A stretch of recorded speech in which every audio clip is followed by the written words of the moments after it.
اعوذ باللہ من الشیطان الرجیم بسم اللہ الرحمن الرحیم واذکروا اذ انتم قلیل مستضعفون فی الارض تخافون ان یتخطفکم الناس فآواکم وأیدکم بنصرہ ورزقکم من الطیبات لعلکم تشکرون یا ایھا الذین آمنوا لا تخونوا اللہ والرسول وتخونوا اماناتکم وانتم تعلمون صدق اللہ العلی العظیم۔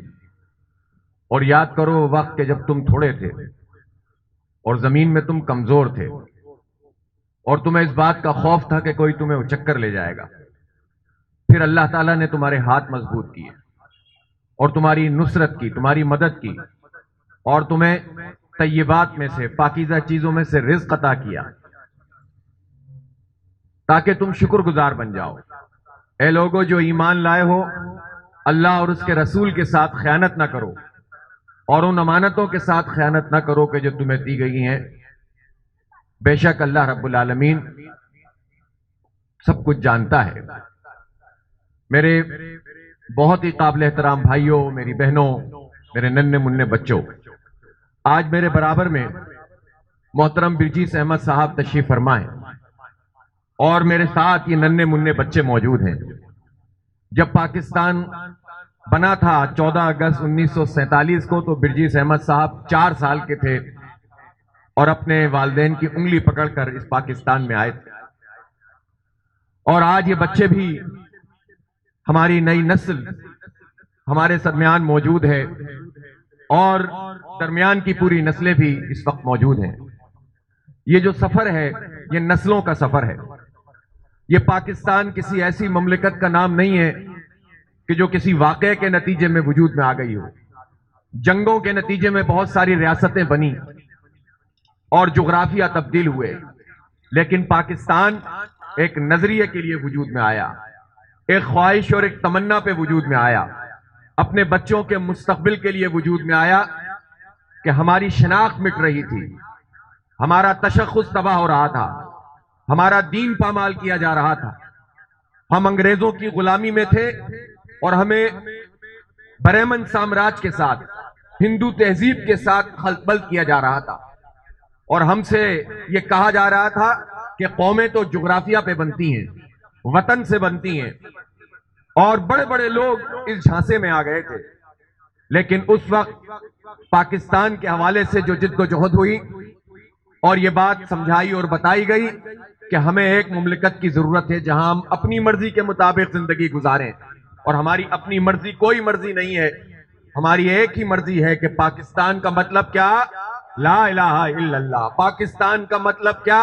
لا الہ۔ اس لا الہ الا اللہ کی بنیاد پر، اس عقیدے پر، اس نظریے پر اور لا الہ الا اللہ کی حکمرانی کی خواہش پر، اس نظام کی خواہش پر بر صغیر پاک و ہند کے تمام مسلمان اکٹھا ہو گئے۔ آج ہمارے بچوں کو یہ سبق سکھانے کی ضرورت ہے کہ یہ پورا جو بر صغیر تھا، جو آج پورا انڈیا ہے اور پاکستان ہے، بنگلہ دیش ہے، یہ پورے خطہ زمین پر مسلمانوں نے تحریک چلائی تھی، اور وہاں کے مسلمانوں کو بہت سارے علاقے ایسے تھے جن کو پتا تھا کہ ہمارا یہ علاقہ پاکستان میں شامل نہیں ہوگا، اس لیے کہ یہاں پر تو ہماری اکثریت نہیں، اکثریت والے علاقوں کو پاکستان میں شامل ہونا تھا۔ لیکن کیوں یو پی کے لوگ تحریک چلا رہے تھے؟ کیوں بنگال کے لوگ تحریک چلا رہے تھے؟ کیوں بہار میں تحریک چل رہی تھی؟ اور اس بات کے لیے لوگ تیار تھے کہ ہم اپنا سب کچھ چھوڑ دیں گے، اپنی زمین چھوڑ دیں گے، کاروبار چھوڑ دیں گے، ہجرت کر جائیں گے، اس لیے کہ ہمیں وہ خطہ زمین چاہیے جہاں ہم اپنی تہذیب، اپنے تشخص اور اپنی مرضی اور اللہ رب العالمین کے نظام کے مطابق زندگی گزاریں۔ قائد اعظم کی قیادت میں جب یہ تحریک چلی تو بالکل کلیئر بات تھی، واضح بات تھی کہ یہ مسلمانوں کا ملک ہوگا، اسلام کی حکمرانی ہوگی۔ اور جب پاکستان قائم ہوا اور اسٹیٹ بینک کا افتتاح جب قائد اعظم رحمت اللہ علیہ نے کیا تو انہوں نے 2 ٹوک الفاظ میں کہا کہ یہ عالمی سرمایہ دارانہ نظام، یہ انسانیت کا دشمن نظام ہے، ہم اسلامی نظام معیشت کو اس ملک میں قائم کریں گے۔ قائد اعظم رحمت اللہ علیہ نے واضح طور پر کہا کہ قرآن پاک موجود ہے، اسی بنیاد پر دستور بنے گا۔ آج کچھ لوگ یہ بات کہنے کی کوشش کرتے ہیں، اقلیت میں ہیں لیکن ان کو طاقت فراہم کی جاتی ہے کہ ہم تو ایک سیکولر ملک بنانا چاہتے تھے۔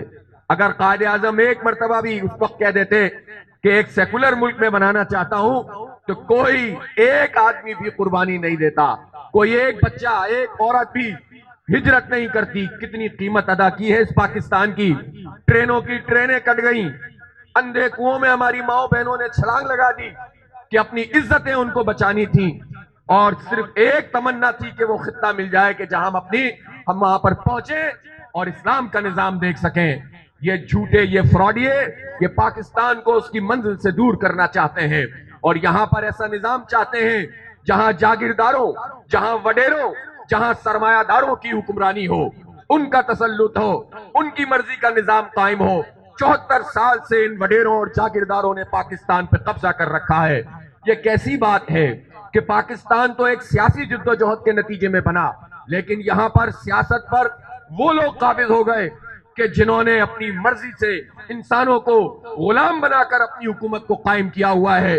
نہ یہاں جمہوریت آزاد ہے، نہ یہاں سیاست آزاد ہے، نہ یہاں پر تعلیم آزاد ہے، یہاں پر علاج کی سہولت لوگوں کو ملتی ہے، اور ایک خاص قسم کا طبقہ ہر پارٹی میں شامل ہو کر ہمیں ہماری منزل سے دور کرتا ہے۔ 74 سال کے بعد 75ویں یوم آزادی پر ان بچوں کے سامنے ہمیں یہ عزم کرنے کی ضرورت ہے کہ ہم ان بچوں کو وہی پاکستان دیں گے کہ جب یہ بزرگ بچے تھے تو جس تمنا میں اس پاکستان میں آئے تھے۔ ہم یہاں پر اسلامی پاکستان چاہتے ہیں، یہاں پر عدل کا نظام چاہتے ہیں۔ اسلام کا نظام عدل کا نظام ہے، انصاف کا نظام ہے، تعمیر کا نظام ہے، ترقی کا نظام ہے۔ اپنے ان بچوں کو بتاؤ کہ جب دنیا کے اوپر مسلمان حکمران تھے، آپس کی بہت لڑائیاں ضرور کرتے ہوں گے، لیکن پوری دنیا کو تہذیب سکھاتے تھے، پوری دنیا میں تعمیر و ترقی ہوتی تھی۔ جتنے سائنسی علوم اس وقت موجود ہیں، اس کی بنیاد میں مسلمان موجود ہیں، اس کی ایجادات میں مسلمان موجود ہیں۔ یہ اسلام ہمیں بیکورڈ نہیں بناتا، ہمیں آگے بڑھاتا ہے، لیکن اسلام چاہتا ہے کہ سب سے زیادہ اگر ترقی ہو تو انسان کی ترقی ہو، اس کے جذبات کی ترقی ہو، ان کی تمناؤں کی ترقی ہو، اور اللہ رب العالمین جو منصف اعلیٰ ہے، اس سے بڑھ کر کوئی انصاف نہیں کر سکتا۔ اس کی مرضی ہی یہ ہے کہ انصاف اور عدل کی حکمرانی ہو۔ عدل ہوگا تو ظالموں اور طاقتوروں کی جارحداری قائم نہیں ہوگی، انصاف ہوگا تو سب کو برابر کی تعلیم ملے گی، سب کو برابر کی جو ہے وہ مواقع ملیں گے۔ زبان پر، نسل پر، برادری پر، سرمایہ پر تعلیم نہیں بانٹی جائے گی، سرمایہ کی بنیاد پر، نسل کی بنیاد پر ملازمتیں نہیں بانٹی جائیں گی، میرٹ کا نظام ہوگا۔ آئیں اس کا عزم کریں کہ پاکستان کو اس کا حقیقی نظام دلانے کی جد و جہد کریں، پاکستان کو پاکستان بنائیں۔ پاکستان اگر یہاں مضبوط ہوگا تو پورے خطے پہ، تو آج بھی یہ پاکستان بھی پوری دنیا کی توجہ کا مرکز ہوتا ہے۔ اگر یہاں پر ہم عدل و انصاف کا نظام قائم کریں اور اپنی اس باصلاحیت قوم کو، ان چمکتے ستاروں کو لے کر چلیں، اور یہ اس بنیاد پر ان میں سے کوئی بچہ محروم نہ رہ جائے کہ اس کے والدین وہ بھاری فیس ادا نہیں کر سکتے جس کے نتیجے میں یہ پڑھ سکتا ہو، ان کے ٹیلنٹ کو تباہ کرنے کی جو پورا سسٹم موجود ہے، اگر یہ وہ سسٹم موجود نہ ہو تو وہ پوٹینشل ہے اس پاکستان کی قوم میں کہ پوری دنیا کی قیادت یہ قوم کر سکتی ہے۔ آج بھی پورے ویسٹ کے اندر چلے جائیے، امریکہ اور یورپ میں دیکھ لیجئے، پاکستان کے لوگ ہیں، پاکستان کے بچے ہیں جن کو وہ لوگ ٹیلنٹ کو ہنٹ کر لیتے ہیں، پھر یہاں آنے نہیں دیتے ہیں، ان کو مراعات فراہم کرتے ہیں۔ اگر ایک مضبوط پاکستان ہوگا، عدل اور انصاف کا، اسلام کے تشخص کا پاکستان، سب کو برابری کا موقع دینے والا پاکستان، تو یہ ٹیلنٹ یہاں پر آ کر آگے بڑھے گا۔ اس لیے دھوکوں میں نہ آئے، نعروں میں نہ آئے، ایک سسٹم کے تحت ایک گرداب میں ہم لوگ یہاں پر موجود ہیں۔ اس لیے اس گرداب سے نجات دلانے کے لیے چہروں کی نہیں، نظام کی تبدیلی کی جد و جہد کا سہارا لیں، اس کے لیے کوشش کریں۔ ایک بات جو بہت اہم ہے، اس وقت ہمارا پاکستان کی تکمیل اور پاکستان کی بقا اسی میں ہے کہ یہ جو مقبوضہ کشمیر ہے یہ بھارت کے تسلط سے آزاد ہو، کشمیر پاکستان کا حصہ بنے۔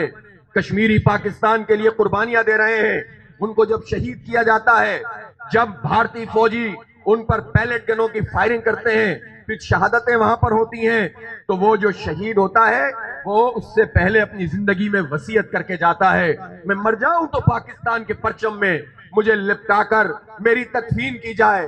مقبوضہ کشمیر کے اس جوان کا پاکستان سے کیا رشتہ ہے؟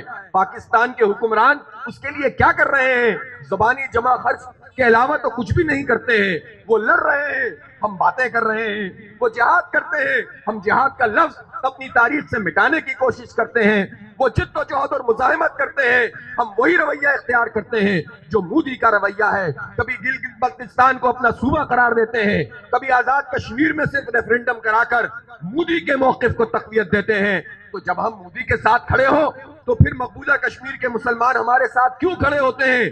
اس لیے کھڑے ہوتے ہیں کہ وہ باجوہ صاحب کے ساتھ نہیں، وہ عمران خان صاحب کے ساتھ نہیں، وہ زرداری صاحب کے ساتھ نہیں، وہ نواز شریف کے ساتھ نہیں، وہ لا الہ الا اللہ محمد الرسول اللہ والے پاکستان کے ساتھ کھڑے ہوئے ہیں، وہ نظریے کے ساتھ کھڑے ہوئے ہیں. اس لیے کشمیر کی آزادی کی جد و جہد پوری پاکستانی قوم کے اوپر فرض ہے، عساکر پاکستان پر فرض ہے. ان پر قبضہ کیا ہوا ہے اور وہ ہماری شہرگ ہے، تو پھر ہر طریقے سے جد و جہد کرنا بین الاقوامی قوانین کے اعتبار سے بھی ہم پر فرض بنتا ہے اور شریعت کے مطابق بھی ہم پر فرض بنتا ہے. اس لیے کشمیر کی آزادی تک پاکستان کی تکمیل ممکن نہیں ہے. اس کو آگے بڑھانا ہے، اس ایجنڈے کو. اور اس خطے میں اگر ہم کوئی مقام حاصل کرنا چاہتے ہیں تو ہمیں باوقار طریقے سے افغانستان کے معاملے کو بھی دیکھنا ہوگا. جو وہاں زمینی حقیقت ہے اس کو تسلیم کرنا ہوگا. افغان طالبان پر امریکہ نے 40 ملکوں کے ساتھ یلغار کی تھی اور ان کو حکومت کو ختم کر کے اپنی مرضی کی پپٹ حکومت کو بٹھایا تھا. پپٹ حکومت امریکی حکومت ہے، جنمن لیڈرشپ افغان طالبان ہے. افغان طالبان اگر فتوحات حاصل کر رہے ہیں تو پوری امت مسلمہ کو اور تمام باز امیر لوگوں کو اس کو سپورٹ کرنا چاہیے. ایک آزاد، ایک انصاف پر مبنی معاشرہ وہاں پر قائم ہو اور اس کے نتیجے میں یہ پورا خطہ امن کا خطہ بنے.